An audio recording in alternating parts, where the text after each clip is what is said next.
need some help taming your frizzy hair? If so, there are certain foods you can eat that will actually fix your frizzy hair and make your hair healthy and strong. Joining us now to tell you which foods those are is registered dietitian Nancy Dell.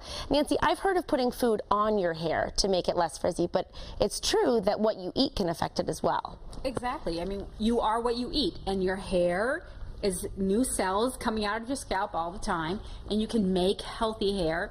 So when you think about taming your frizzy hair, it's going to take some time with the food you eat. It's going to start with just what's growing here. It's not going to affect this part of your hair, but over time it'll make a huge difference. Yes, so you just have to be patient.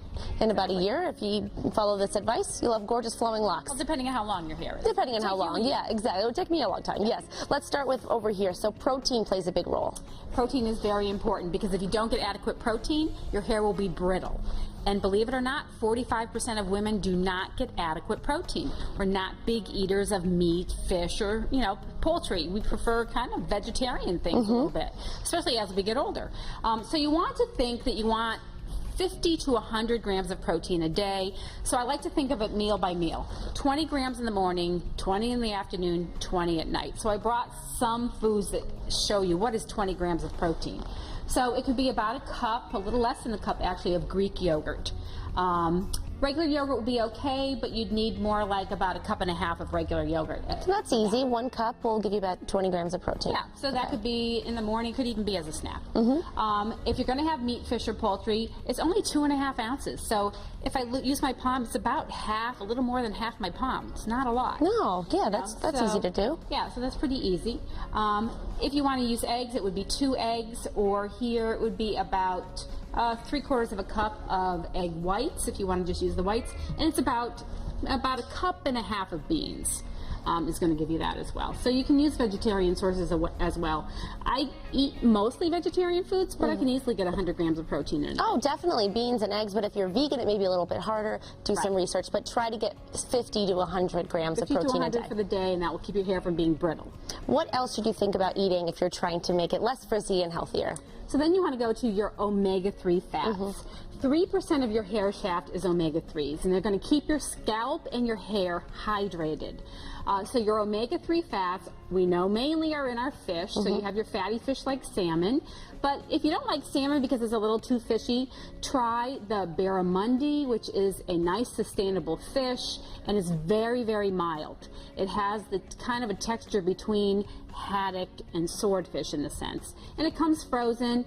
Plus, these are great, easy to thaw. If you forgot what to thaw for dinner, you can just throw that in a bowl of water and it will thaw in probably 10 minutes. So those are 2 good sources, but you have your plant sources of omega-3 as well. Walnuts would be a good source, as well as flaxseed.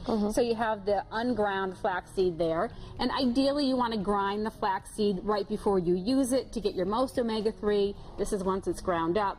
But you could also buy it ground, but keep it in the freezer. It will almost smell rancid when the oil turns rancid, so you can smell it and you can tell when it's no longer good. Just like rancid butter, or if you have a little bottle of olive oil, you smell it. But your omega-3s would be really important to keep that hair nice and moist. And the flax, the ground flaxseed, you can sprinkle that on anything, would you say? I mean, how can you incorporate it into your diet? I would sprinkle it on cereals. You can throw it into smoothies. You can sprinkle it on salads. So, and actually, if you took a little flaxseed and you bit into it, you will actually taste a little fishiness. Really? Yeah. We'll have you do that after. Yeah. Maybe not on TV, just in case. Yeah. It's a bad reaction. All right, then moving on to the next group of foods that you should eat to get your hair nice and healthy.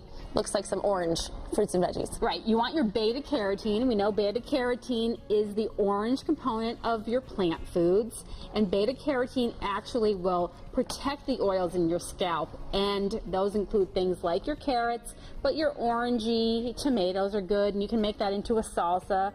So anything orange color, but surprisingly, your leafy greens are also good. So spinach, kale, this is spring mix or baby lettuce. They're all going to be good sources of beta carotene as well.